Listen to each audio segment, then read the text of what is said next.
Halo sadayana, Assalamualaikum warahmatullahi wabarakatuh. Wilujeng sumping di podcast kahiji urang. Abdi Abah nusok resep nawang kombari ngopi di teras imah. Hehehe, sareng abdi emak, nusok kadang jadi tukang nyalu yukeun obrolan abah nu kadang ngalayang kamana-mana. Wilujeng ngadengekeun dulur-dulur sadayana. Dina episode kahiji ieu urang hayang kenalan heula. Saha sih Abah jeung emak? Kunaon bet nyieun podcast? Hehe, enya.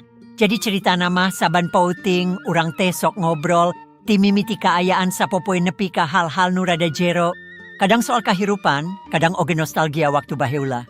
Bener pisan mak, terus aya nu nyarangkeun, bah mak rekam we obrolanana, sahanya ho bisa jadi hiburan jong pelajaran ke urnulian.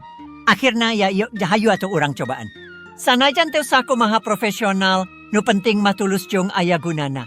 Jadi dina podcast ieu urang bakal ngobrol keun segalana. Ti mimiti budaya Sunda, kahirupan rumah tangga, carita zaman baheula, nepi ka ngarasa keun kahirupan kiwari. Sahanu hayang apal kumaha caritana urang nikah zaman 80-an? Hehe? Atawa resep masakan tradisional nu ayeuna mah jarang kapanggih? Atawa hayang terang kumaha carana ngajaga hubungan rumah tangga nepi ka puluhan tahun? Tenang urang bakal bagi-bagi saeutik-saeutik. Pokona mah, podcast ieu kanggo urang nu hayang ngadengekeun obrolan alami, henteu didramatisir, tapi aya rasa jong nilaina. Nya kitu dulur sadayana. Hatur nuhun tos tek ngadengekeun episode kahiji ieu. Insyaallah urang tepang dewi di episode salajengna. Tong hilap follow jeng pagikeun kanu sejen. Sugan aya nu kagungan manfaat, piluyeng benggi sareng. Hapunten mun aya kasalahan hatur nuhun parantos ngadengekeun. Wassalamualaikum warahmatullahi wabarakatuh.